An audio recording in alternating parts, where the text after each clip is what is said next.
Sun Tzu on the Art of War.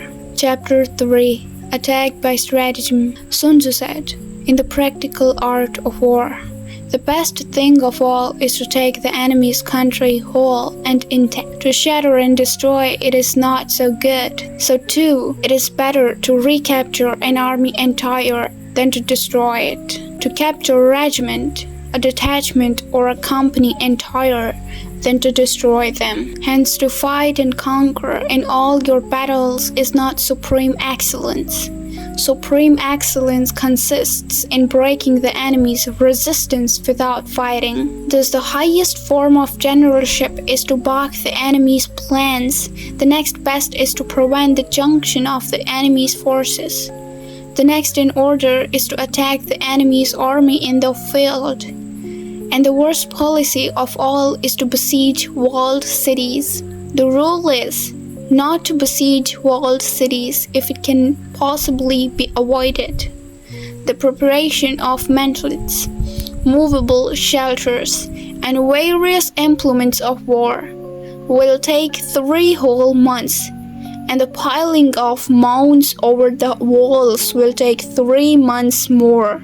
The general, unable to control his irritation, will launch his men to the assault like swarming ants, with the result that 1/3 of his men are slain while the town still remains untaken. Such are the disastrous effects of a siege. Therefore, the skillful leader subdues the enemy's troops without any fighting. He captures their cities without laying siege to them.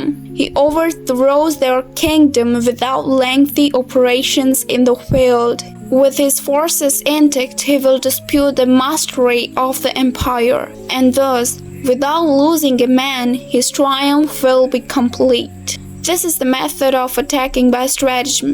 It is the rule in war. If our forces are 10 to the enemy's 1, to surround him. If 5 to 1, to attack him. If twice as numerous, to divide our army into 2. If equally matched, we can offer battle. If slightly inferior in numbers, we can avoid the enemy. If quite unequal in every way, we can flee from him. Hence, though an obstinate fight may be made by a small force, in the end it must be captured by the larger force.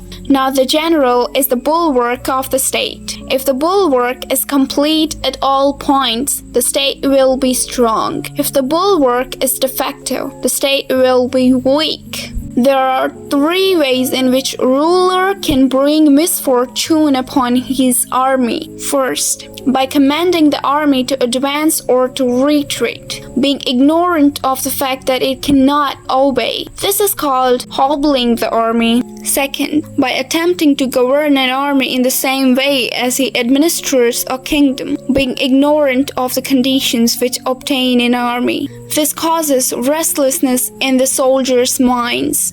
Third, by employing the officers of his army without discrimination, through ignorance of the military principle of adaptation to circumstances. This shakes the confidence of the soldiers. But when the army is restless and distrustful, trouble is sure to come from the other feudal princes.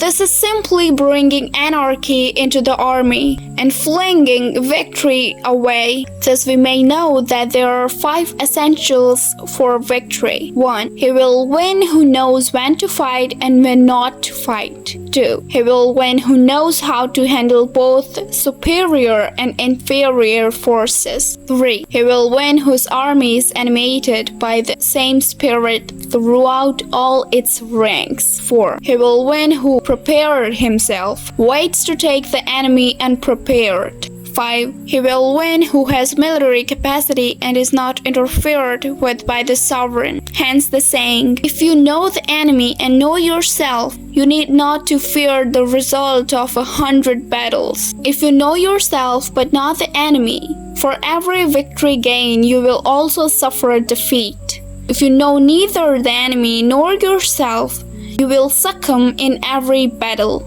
Thank you for listening. Recorded by Monika.